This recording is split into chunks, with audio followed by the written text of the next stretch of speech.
우리 살아계신 하나님께 신앙을 고백합니다.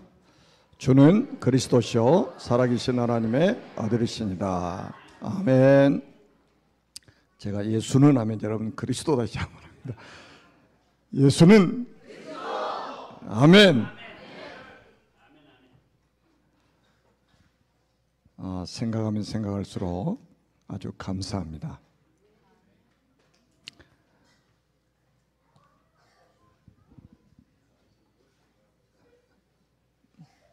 제가 우리 사전을 찾아봤어요.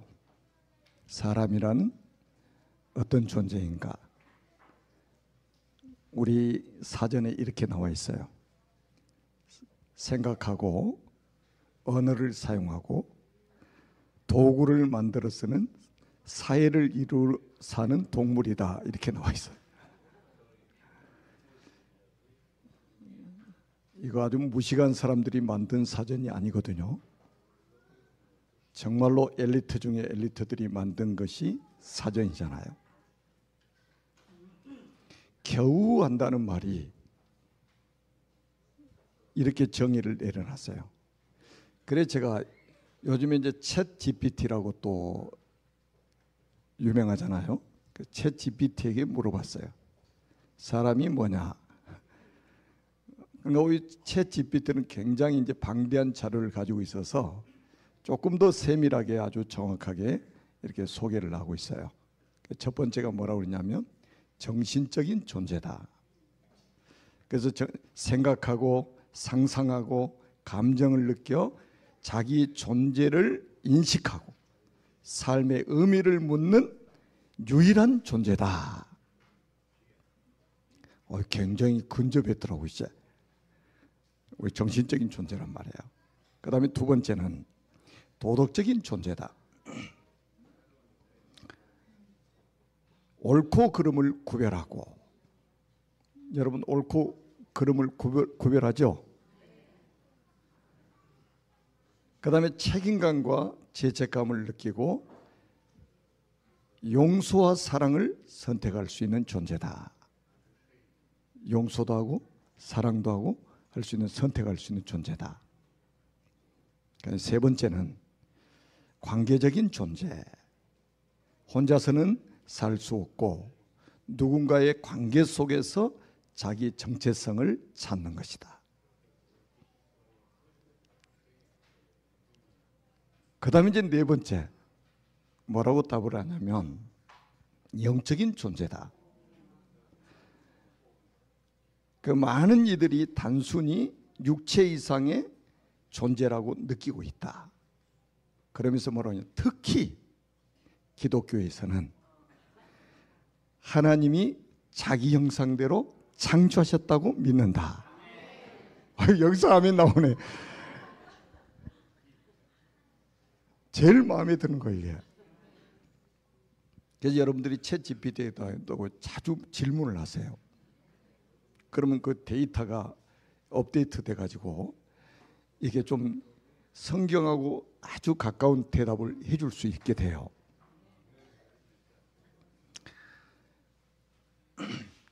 뭐 여러분들은 이미 다 알고 있잖아요. 창세기 1장 27절에 보면 하나님이 자기 형상, 곧 하나님의 형상대로 사람을 창조하시되 남자와 여자를 창조하시고. 야, 이렇게 쉬운 거를 우리 사전에는 뭐라고 있다고요? 생각하고 언어를 사용하고 도구를 만들어 쓰고 사이를 이룬 동물이다, 이렇게 나와 있어요. 이렇게 무식한 소리를 하고 있단 말이에요. 동물이래, 동물. 분명히 성경은 하나님이 자기 형상, 곧 하나님의 형상대로 사람을 창조하시되 남자와 여자를 창조하시고, 그래서 기독교가 들어가는 나라마다 남녀 평등이 회복되는 거예요. 힘이 똑같다는 말이 아니에요. 하나님의 형상이, 남자 속에 있는 하나님의 형상, 여자 속에 있는 하나님의 형상이 동일하다는 거예요. 그래서 기독교가 들어가는 나라는 전부 남녀 평등입니다. 그리고 창세기 2장 7절에 보면 우리 사람을 하나님이 어떻게 만드셨느냐. 여호와 하나님이 땅의 흙으로 사람을 지으시고 그 코에 생기를 불어넣으시니 사람이 생명이 된지라, 이렇게 말씀합니다. 여러분, 우리 재료가 뭐냐? 흙입니다. 흙으로 빚어서 우리 코에다가 생기를 하나님 불어넣으셨어요. 그래서 생명, 이렇게 살아있는 존재가 되었다는 거예요. 우리의 뿌리가 어디입니까? 하나님이란 말이에요. 하나님이 형상이란 말이에요. 하나님이 직접 빚어 만드신 거예요. 진화된 게 아닙니다. 세상은 진화론을 가르칩니다. 그래서 막 윤회설도 나오고 그래요. 다 거짓이고 다 가짜입니다. 처음부터 우리 인간을 하나님의 형상대로 지으셨습니다. 그리고 창세기 1장 28절에 보면 하나님이 그들에게 복을 주시며, 뭘 주셔요? 복을 주시며 하나님이 그들에게 이르시되 생육하고 번성하여 땅에 충만하라. 땅을 정복하라. 바다의 물고기와 하늘의 새와 땅에 움직이는 모든 생물을 다스리라 하시니라.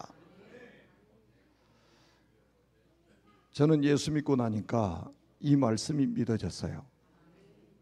복음은 알면 알수록 이 말씀이 얼마나 중요한지를 알게 됐습니다. 하나님이 창조하신 모든 피조물을 우리 인간에게 선물로 주셨습니다. 지구 통째로 우리 인간에게 선물로 주셨습니다. 제가 몇 년 이 세상에 더 살지는 모르겠습니다. 하나님만이 아시는 일이기 때문에. 저는 이제 그래서 제 기도 제목이 뭐냐, 내가 살아있는 동안에 하나님이 내게 주신 땅을 다 밟아보자.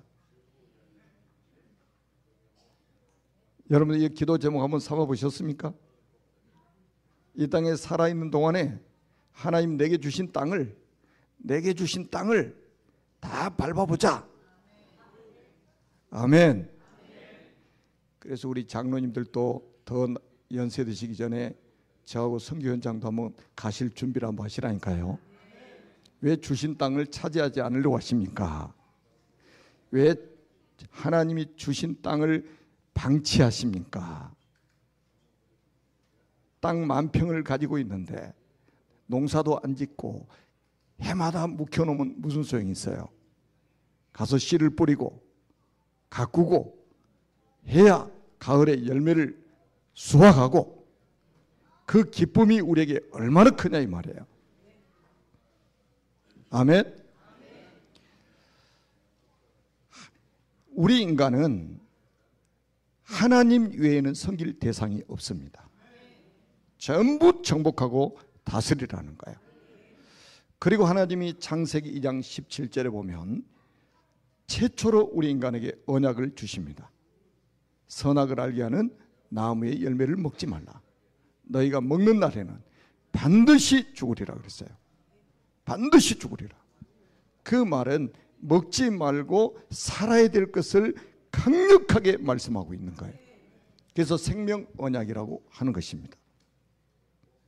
다시 말하면 먹으면 죽고 먹지 않으면 사는 거예요.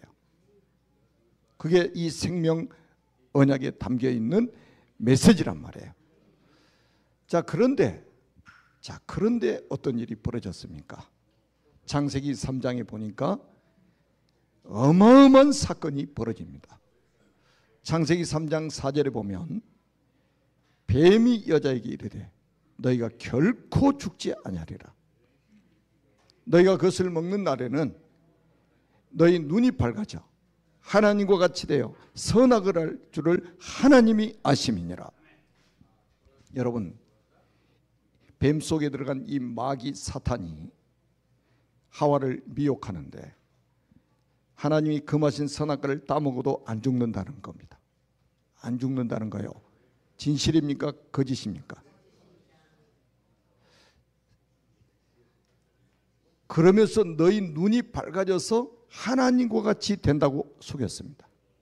그래서 요한복음 8장 44절에 마귀에 대해서 예수님이 직접 이렇게 정의를 하셨습니다. 너희는 너희 아비 마귀에서 났으니 너희 아비 욕심대로 너희도 행하고자 하느니라.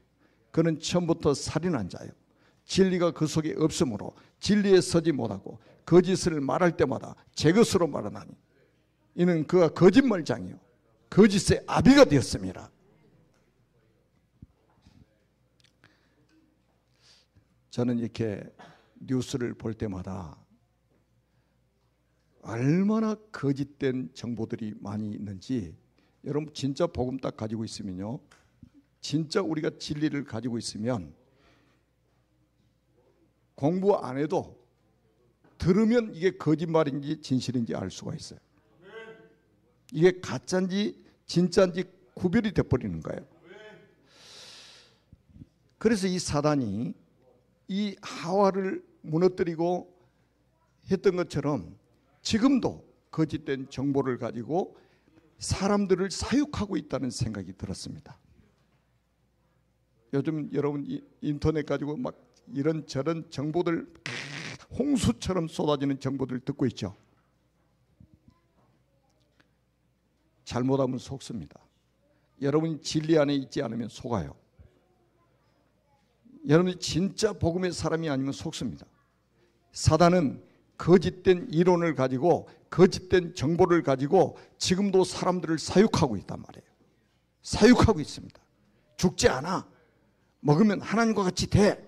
이 거짓된 정보를 퍼뜨려 가지고 하와를 무너뜨리고, 그리고 나서 창세기 3장 6절에 여자가 그 나무를 본즉 먹음직도 하고 보암직도 하고 지혜롭게 할 만큼 탐스럽게 된 나무인지라. 여자가 그 열매를 따먹고 자기와 함께 있는 남편에게 주며 그도 먹은지라. 자기만 넘어지는 게 아니고, 자기만 무너지는 게 아니고, 자기 주변 사람들 또 무너뜨리는 거예요. 그게 세상입니다. 그게 세상이에요.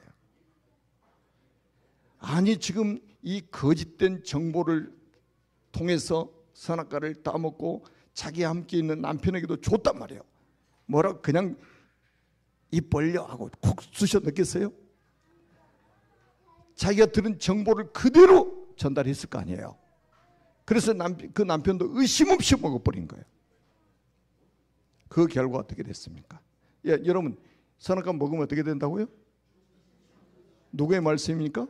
하나님 말씀이죠. 하나님 말씀이에요. 여러분 죽음이 언제 어디서 어떻게 시작됐다고요? 늙으면 죽습니까? 병들어 죽습니까? 사고로 죽습니까? 속지 마시라 이 말이에요. 그거는 죽는 방법 중에 하나일 뿐입니다. 성경만이 언제 어디서 어떻게 죽음이 시작됐는지 정확하고 분명하게 말씀하고 있는 거예요. 선악과를 먹으면 죽는다고 그랬는데, 그것도 반드시 죽는다고 그랬는데 이 사단은 죽지 않는다는 거예요. 그리고 눈이 밝아져서 하나님과 같이 된다는 거예요. 그래서 그 선악과를 따먹었습니다. 이때부터 죽음이 시작된 거예요. 그래서 히브리서 9장 27절에 보면 한 번 죽는 것은 사람에게 정해진 것이요 그 후에는 심판이 있으리니. 무서운 일 아닙니까? 여러분 정말로 여러분이 하나님의 자녀고 앞으로 여러분이 전도자로 살아가려면 이 죽음의 정의부터 분명하게 가지고 있어야 된단 말이에요. 여기서부터 모든 불행이 시작되고 여기서부터 죽음이 시작됐잖아요. 자, 그리고 나니까 창세기 3장 23절에 여호와 하나님이 에덴 동산에서 그를 내보내요. 그의 근원이 된 땅을 갈게 하시니라. 에덴 동산에서 추방을 당하게 되는 거예요. 하나님과 함께 살아야 될 인간이 하나님을 떠나게 되는 겁니다. 행복의 근원이신 하나님을 떠나게 되는 거예요. 어떤 거하고 똑같으냐? 물고기가 물에 있어야 되는 절대적이잖아요. 물 떠나면 죽잖아요. 나무가 흙 속에 뿌리를 내려야 되는데 뿌리가 뽑히면 반드시 죽게 됩니다.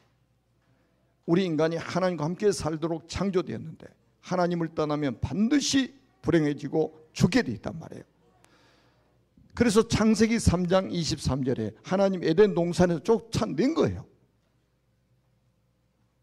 죄가 있는 상태로는 하나님과 같이 살 수 없기 때문에. 이거를 뭐라고, 무슨 죄라고 그러냐? 원죄라고 하는 겁니다. 원죄. 우리의 인류의 조상인 아담과 하와가 지은 죄예요. 이 문제는 우리가 죽을 때까지 금식하고 회개해도 이거는 해결되지 않습니다. 우리 인간이 해결할 수 없어요. 종교로, 철학으로, 선행으로 해결할 수 없습니다. 아무리 진실하게 살아도 해결이 안 돼요. 아무리 정직하게 살아도 해결이 안 됩니다. 그래서 하나님이 이 문제를 해결하기로 작정하신 거예요. 하나님이 해결하시기로 작정하신 거란 말이에요. 그래서 하나님이 사람의 몸을 입고 이 땅에 찾아오신 겁니다. 하나님이 사람의 몸을 입고 이 땅에 찾아오신 거예요. 그분이 누구냐? 그리스도이십니다. 아멘. 왜 하나님이 사람의 몸을 입고 찾아오셔야 되느냐? 그게 창세기 2장 17절 때문입니다. 선악과를 따먹으면 반드시 죽는다고 그랬잖아요. 그런데 그 선악과를 먹었잖아요. 그러면 우리가 죽어야 되잖아요. 근데 죽어야 될 우리 인간이 살 수 있는 방법은 딱 하나밖에 없어요. 누군가 우리를 대신해서 죽어줘야 된단 말이에요. 그런데 조건이 있는데 그 조건은 뭐냐? 죄가 없어야 됩니다. 그런데 성경에 죄 없는 사람이 아무도 없어요. 왜? 태어나면서 원죄를 가지고 태어나기 때문에. 여러분, 불신자들한테 속지 마시라니까요. 세상에 사람으로 태어난 이상 전부 원죄를 가지고 태어납니다. 아무리 깨끗한 척해도 죄인이요. 누가 누구를 위해서 죽어줄 수 있는 존재가 지구상에 없다는 거예요. 그리고 또 하나님은 우리를 얼마나 사랑하십니까? 그렇지만 하나님은 영이시기 때문에 우리를 위해서 죽어줄 수가 없는 거예요. 영은 죽을 수가 없는 거예요. 그래서 하나님이 사람의 몸을 입고 오셨는데 어떻게 오셨어요? 동정녀 마리아의 몸속에 성령으로 잉태해가지고 사람의 몸을 입고 이 땅에 오셨습니다. 아담의 피를 받지 않고 아담의 DNA를 물려받지 않고 처녀의 몸속에 성령으로 잉태해가지고 사람의 몸을 입으셨다. 이 말은 뭡니까? 죄가 없는 육신을 가지고 오셔야 되기 때문에 그렇게 하신 거예요. 그 방법이 아니면 절대로 해결 안 돼요. 그런데 왜 하나님이 그렇게 하셔야 됩니까? 하나님만이 전능하신 거예요. 그래서 세상의 모든 죄를 다 짊어질 수 있어요. 그런데 하나님은 영이시기 때문에 죽으실 수가 없단 말이에요. 그래서 죽을 수 있는 사람의 몸을 입고 이 땅에 오신 것이다. 그래서 예수님은 완전한 하나님이시고, 아멘, 완전한 사람이십니다. 제가 계속해서 말씀드리잖아요. 구원자가 되는 첫 번째 조건은 완전한 하나님이시면서 완전한 사람이어야만 우리 구원자가 될 수 있단 말이에요. 그 조건을 갖추신 분이 누구냐? 지구상에 유일하게 우리가 믿는 예수 그리스도이십니다. 그래서 예수님이 이 땅에 오셔가지고 이제 우리 죄를 짊어졌으니까 어떻게 합니까? 죽으셔야 되잖아요. 근데 이게 이미 창세기 3장 15절에 여자의 후손이 뱀의 머리를 상하게 할 것이고 뱀의 후손은 여자의 발꿈치를 상하게 할 것이요 발꿈치를 상하게 할 것이요. 이게 십자가에 고난당하실 것을 말씀하고 있는 거예요. 창세기 3장 15절에 이미 여자의 후손이 그리스도가 오셔서 발꿈치가 상하게 되는 십자가의 고난을 당하실 것을 말씀하셨단 말이에요. 그리고 예수님 오시기 700년 전에 이사야 선지자를 통해서 예언을 했습니다. 이사야 53장 5절에 보니까 그가 찔림은 우리의 허물 때문이요 그가 상함은 우리의 죄악 때문이라. 아멘. 그가 징계를 받음으로 우리가 평안을 누리고 그가 채찍에 맞음으로 우리가 나음을 입었도다. 마치 예수님 오시기 700년 전에 이사야 선지자가 예수님 십자가에 죽으신 것을 보고 기록한 것처럼 예언을 했단 말이에요. 정말로 감격스럽지 않습니까? 여러분 부모님이 여러분을 위해서 죽어줄 수 있어요? 아니 또 죽어준다 한들 아무 소용이 없어요. 예, 죄인이기 때문에. 이렇게 성경에는 그리스도가 이 땅에 오셔서 하실 일까지 이미 700년 전에 정확하게 예언을 했습니다. 그리고 그 말씀이 그대로 성취된 게 신약 아니겠습니까?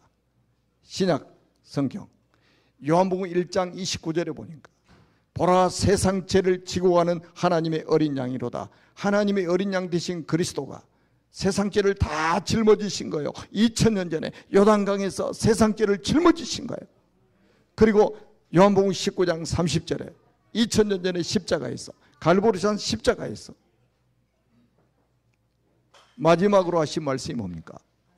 다 이루었다. 예수께서 신포도주를 받으신 후에 다 이루었다 하시고 머리를 숙이니 영혼이 떠나가시니라 이렇게 말씀하고 있어요. 여러분 예수님 십자가에 죽으실 때 어떤 일이 이루어졌는지 히브리서 2장 14절 15절에 말씀하고 있습니다. 자녀들은 혈과 육에 속하 있음에 그도 또한 같은 모양으로 혈과 육을 함께 진심은 죽음을 통하여 죽음의 세력을 잡은 자 마귀를 멸하시며 또 죽기를 무사함으로 한평생 매어 종로로다는 모든 자를 놓아주려 하심이니라. 마귀를 멸하러 오신 참왕이시다 이 말이에요. 여러분 십자가에서 예수님이 피 흘려 죽으시면서 마귀를 멸하셨다고 말씀하고 있다니까요. 여러분 구원자가 되는 조건이 뭐예요? 마귀를 멸하실 수 있는 능력이 있는 분이라야만 우리의 구원자가 될 수 있다는 거예요. 여러분 복음편지 네 번째 만남이 왜 예수만이 길이 되는가? 왜 예수만이 길이 됩니까? 왜 예수만이 구원자가 됩니까? 마귀의 일을 멸하실 수 있는 분이기 때문이에요. 이 세상에 있는 모든 사람, 하나님 만나지 못한 사람의 신분은 요한복음 8장 44절에 영적으로 마귀 자녀라고 성경에 예수님이 직접 하셨습니다. 얼마나 무서운 이야기입니까? 요한복음 16장 11절에 보니까 마귀는 세상의 임금이요. 고린도후서 4장 4절에 보니까 이 마귀는 세상 신입니다. 그리고 에베소 2장 2절에 보니 이 마귀 사탄이 공중 권세를 잡고 있단 말이에요. 공중 권세를 잡고 있어요. 요거를 꺾어버리셨다. 십자가에서 이걸 꺾어버린 거예요. 이 사단의 머리를 박살내버린 거예요. 그리고 히브리서 9장 12절에 보니까 염소와 송아지 피로 하냐고 오직 자기 피로 영원한 속죄를 이루사 단번에 성소에 들어가셨느니라. 아멘. 이럴 때는 자리에서 일어나서 아멘 하셔야 되는데 두 손을 번쩍 들고 아멘 하셔야 돼요.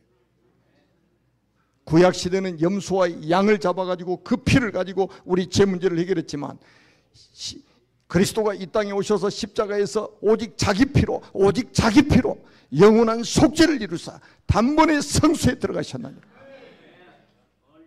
영원히 그냥 해결해버린 거예요. 참 제사장이라. 히브리서 10장 19절로 20절에 그러므로 형제들아 우리가 예수의 피를 힘입어 성소에 들어갈 담력을 얻었나니 그 길은 우리를 위하여 휘장간대로 열어놓으신 새로운 살 길이요 휘장은 곧 그의 육체니라. 여러분 십자가에서 주님이 죽으실 때에 성소의 휘장 위에서 따로 찢어졌습니다. 그러면서 성소의 지성소로 나아갈 수 있는 하나님 만나는 길이 열렸어요. 그런데 그 휘장이 뭐냐? 예수님 육체라는 거예요. 그림자예요. 그림자. 그 실체가 오셨는데 그분이 그리스도입니다. 하나님 만나는 길이 열린 그곳이 십자가예요. 아멘. 그게 참 선지자라요. 다시 한번 말씀드립니다. 예수님 십자가 하신 일이 뭐냐? 그리스도의 일을 하셨습니다. 그리스도의 일은 뭐냐? 사망으로 마귀를 멸하셨다 이거예요. 참 제사장으로 우리 죄 문제를 해결하셨고 참 선지자로 하나님 만나는 길이 되셨다. 그 세 가지 문제를 십자가에서 해결하셨다 이거예요. 우리 인간이 해결할 수 없는 어떤 정치인도 해결할 수 없고 군사력으로도 해결할 수 없고 과학으로도 의학으로도 세상의 학문으로 해결할 수 없는 이 원죄 문제를 십자가에서 단번에 죽으시면서 영원히 끝내버렸다 이거예요. 이거 안 믿어진 사람들이 수두룩합니다. 이거 알려주는 데도 없고요. 이걸 가르쳐주는 데도 없어요. 이제는 착하게 살아라, 바르게 살아라, 정직하게 살아라, 좋은 일 하며 살아라. 그러면 좋은 데 간다. 좋은 데가 어디입니까? 좋은 데가 어딘데요? 그게 지금 우리가 해야 될 소리는 아니잖아요. 사람이 의롭게 되는 것은 율법의 행위로가 아니고 오직 예수 그리스도를 믿음으로만 의롭게 된다고 말씀하고 있습니다. 그래서 이 십자가는 우리 인생의 모든 문제를 해결한 장소요. 이 십자가는 용서의 십자가요. 원수된 우리를 하나님이 그리스도를 대신해 죽게 만드셔가지고 우리를 용서하셨단 말이에요. 저는 감사한 게 무지 많지만은 저는 원수가 없어요. 여러분도 그러시죠? 제 사전에는 원수가 없어요. 저는 미워하는 사람도 없습니다. 저를 미워하는 사람이 있을지 모르겠지.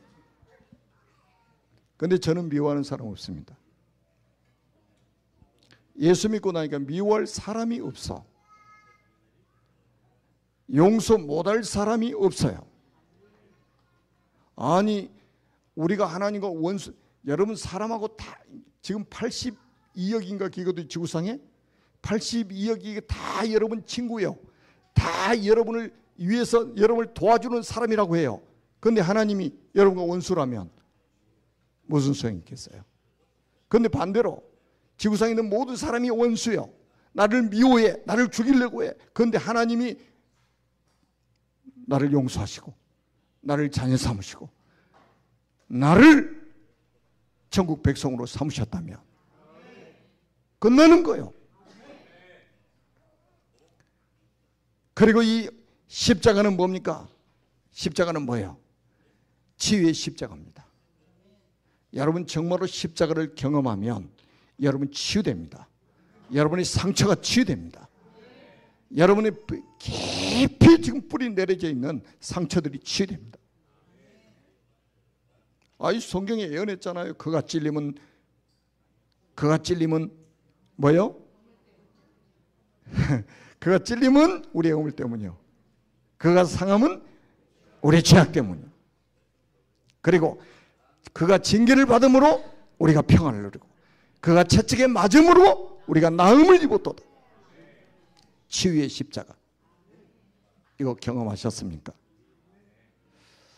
그래서 혹시 예수 믿는 사람 중에도 사람을 용서하지 못하는 사람이 있을 수 있습니다.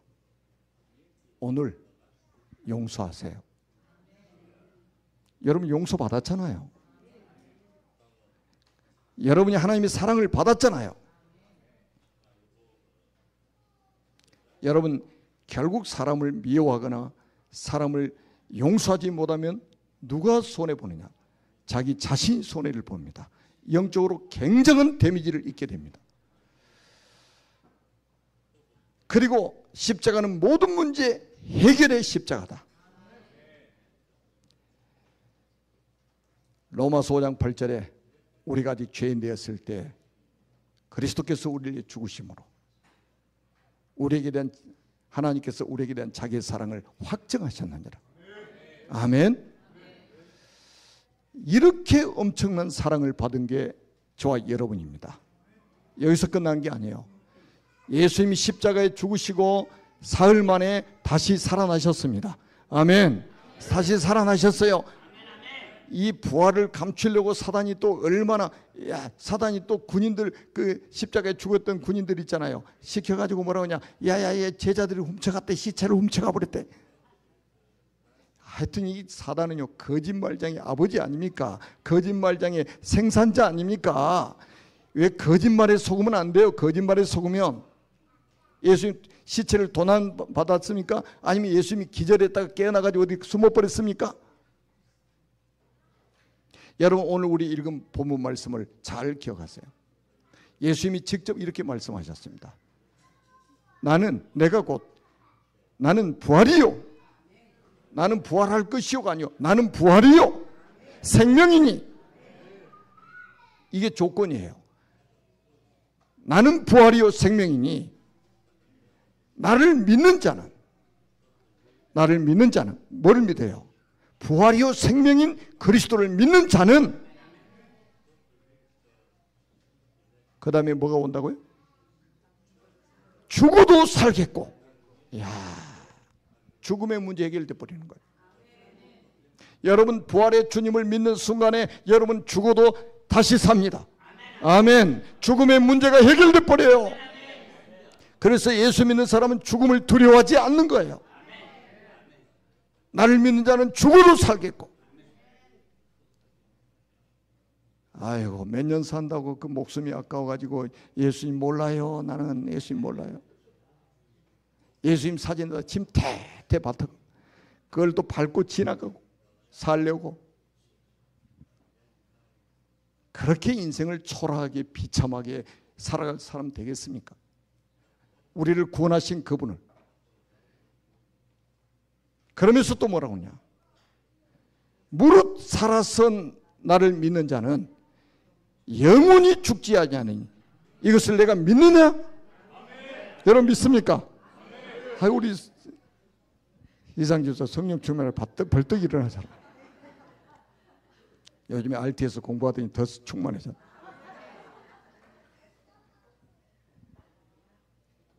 여러분, 세상 예수님 재림하실 때에 죽지 않고 믿고 있는 사람들은 죽음을 보지 않고 바로 천국으로 들어갑니다. 아멘? 이게 부활의 주님을 믿는 신앙 가진 사람이 받을 축복입니다. 여러분, 부활이 없으면 세상 가장 불쌍한 사람이라고 오늘 15장 우리 교동문에 나와 있잖아요. 그리고 죄 가운데 여전히 우리는 죽어 있을 것이다, 부활이 없다면. 그래서 부활은 모든 사람에게 소망이 되고 모든 사람에게 희망이 됐던 거예요. 여러분, 엠마오로 가던 제자들, 십자가 사건을 목격하고 엠마오로 가던 두 제자들이 부활하신 주님이 길을 가시면서 이들의 눈을 열고 이들의 마음을 뜨겁게 만들었어요. 부활하신 주님을 만나고 다시 컴백해서 사명을 해보겠습니다. 고기 잡으러 갔던 예수님을 부인하고 저주하고 맹세하고 고기 잡으러 갔던 베드로가 부활하신 예수님을 만났습니다. 베드로가 어떻게 됐습니까? 주여 어디로 가시나이까? 코바데스, 주여 어디로 가시나이까? 그리고 자기도 순교했습니다. 여러분, 저 인도에 도마라는 사도가 가가지고 복음 전하다가 첸나이라는 지역에서 순교했습니다. 사도 초대교회는 전부 거의 순교했단 말이에요. 죽음을 두려워하지 않아요. 왜? 부활이 있기 때문입니다. 예수님이 부활의 첫 열매가 되셨습니다. 우리는 그 두 번째 부활을 할 것입니다. 그러면 어떻게 하면 구원받을 수 있습니까? 여러분, 로마서 10장 9절에서 10절 말씀 다 암송하고 있잖아요. 내가 만일 내 입으로 예수를 주로 시인하며 하나님께서 그를 죽은 자 가운데서 살리신 것을 내 마음에 믿으면 구원을 받으리라. 아멘. 하나님께서 그를 죽은 자 가운데서 살리신 것을 내 마음에 믿으면 구원을 받으리라. 살리신 거 안 믿으면 구원 못 받습니다.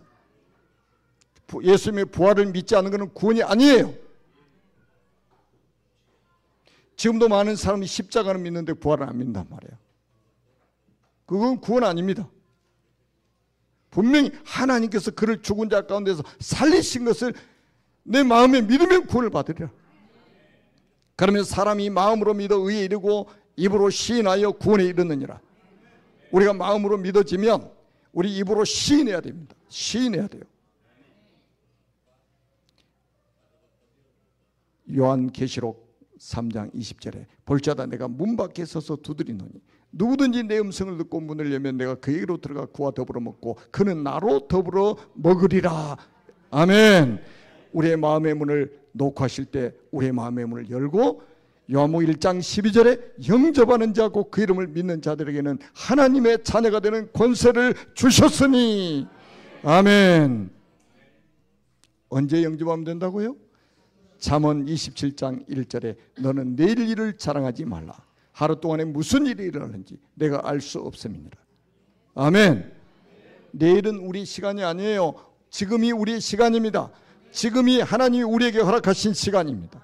지금 여러분의 마음의 문을 녹화하고 계시는 그 그리스도를 여러분 마음속에 주인으로 영접하면 지금 하나님의 자녀가 되어집니다.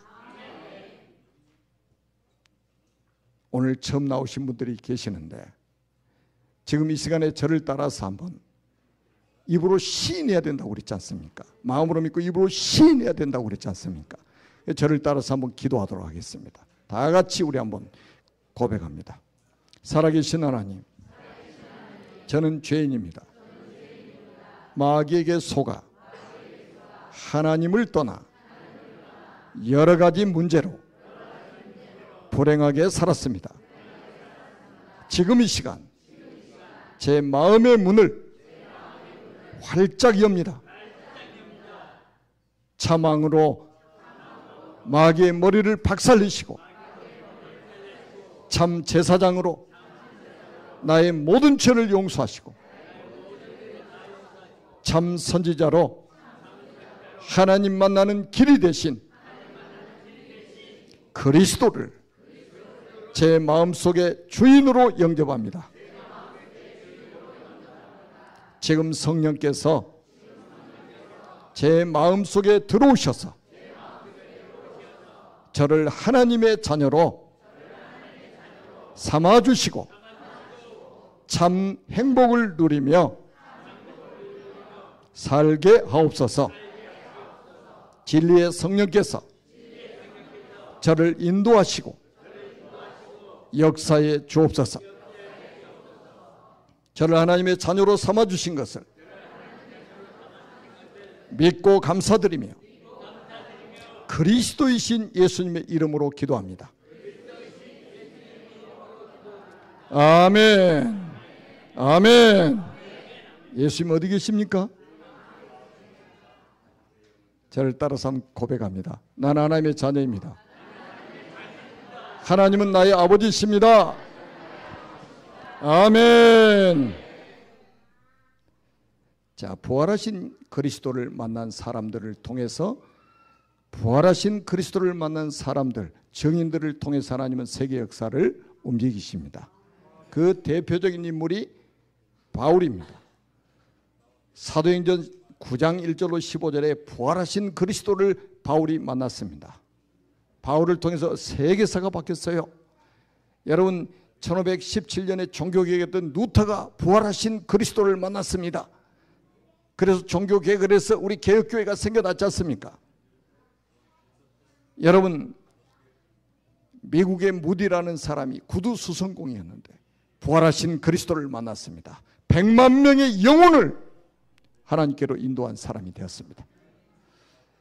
여러분 감리교 창시자인 요한 에슬레는 30만 명의 영혼을 그리스도께 인도한 사람이 됐습니다.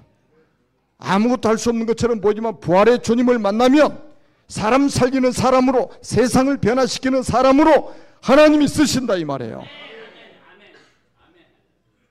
그리고 이제 여러분들이 그 증인들이요, 부활의 증인들입니다. 아멘. 이제 우리는 그 부활하신 주님이 제자들에게 하셨던 그 메시지, 그 명령이 우리의 명령이 되어야 됩니다. 마태복음 28장에 모든 민족을 제자로 삼아라. 마가복음 16장에 온 천하에 다니며 만민에게 복음을 전파해라. 사도행전 1장 8절에 땅끝까지 이르러 내 증인이 되리라 하시니라. 세계 복음화를 명령하셨습니다. 부활하신 주님이 세계 복음화를 명령하셨어요. 우리 교회는 세계 복음하는 교회입니다. 그래서 우리 결론으로 모든 성도가 가느냐 보내느냐 키우느냐, 가는 선교사로 보내는 선교사로 키우는 선교사로. 아멘. 여기에 우리는 선택을 해야 됩니다. 내가 갈 것이냐, 내가 보낼 것이냐, 내가 렘넌트를 차세대 선교사로 키울 것이냐, 선택하셔야 됩니다. 그리고 여기에 결단해야 돼요. 결단 안 하면 안 됩니다. 오늘도 집에서 교회 가야지 이렇게 하는 사람만 있을 것이고, 아 그래 내가 교회 가야지 벌떡 일어나서 운전을 해서 교회까지 와서 탁 앉아있는 이 결단이 우리에게 필요한 거예요. 그리고 우리는 결단했으면 실천해야 되잖아요. 실천. 그래서 이제 전 교인이 메신저로, 전 교인이 구원의 길 강사로 세워져서 237개 나라 5천 미전도 종족에게 이 메시지를 내보내는, 이 구원의 소식을 전달하는 우리 교회, 우리 모든 성도님들이 되시기를 부활하신 길이요 생명이 되시는 우리 주 예수 그리스도의 이름으로 축복합니다. 기도하겠습니다. 살아계신 하나님 아버지, 은혜를 감사합니다. 모든 영광을 성삼위 하나님께서 받아 주옵소서. 오늘 이 자리에 앉아있는 모든 언약의 백성들을 통해서 주님의 지상 명령인 세계복음화가 이루어지게 하실 줄로 믿습니다. 우리 교회가 선교하는 교회로, 세계 복음하는 교회로 세워진 것을 감사드립니다. 우리를 구원하신 주 예수 그리스도의 이름으로 간절히 축복하며 기도합니다. 아멘.